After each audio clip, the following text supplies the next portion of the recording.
Hey, this is Dave with thepepperbookshelf.com, and you know, if you follow my other blog, teaandgun.com, or the Shepherd School, you will know that I like piddling around and doing things in the kitchen, and I'm learning a whole lot of things, but I try to get good references and good people that I can go to, you know, true experts, because I'm really not an expert in anything other than reading these darn books and finding all sorts of weird stuff out in the, you know, internet and the library and whatever. But I've been doing a lot of cheese videos because I think that's cool, and get a lot of questions. And I usually always say, you know, if I know it, I'll say, look, here's the answer. But a lot of times, you know, if they get too technical, I don't know the answer. And so I recommend this book, you know, to anybody who asks me questions that I don't know as far as cheese making. It's from Ricki Carroll, Home Cheese Making Guide. Recipes for 75 different homemade cheeses.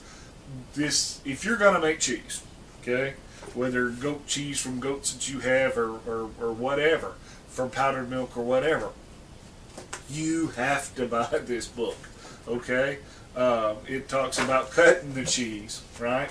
And my 11-year-old nephew's not here, so I can make a joke about that.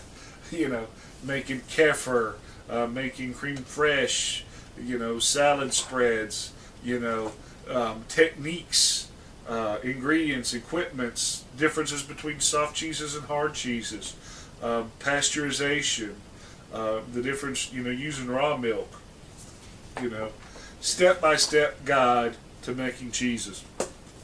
This is the very first cheese making book that I ever bought, and I use it whenever I make cheese because Ricki Carroll is a true expert, and she runs a really good website, cheesemaking.com, I think, I don't know.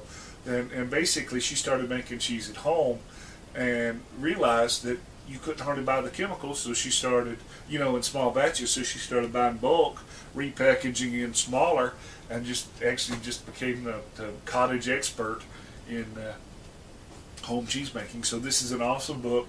If you're going to make cheese, you really ought to get it. And that's pretty much all I've got to say about that. And until next time, you can always catch us online at thepepperbookshelf.com. Thanks.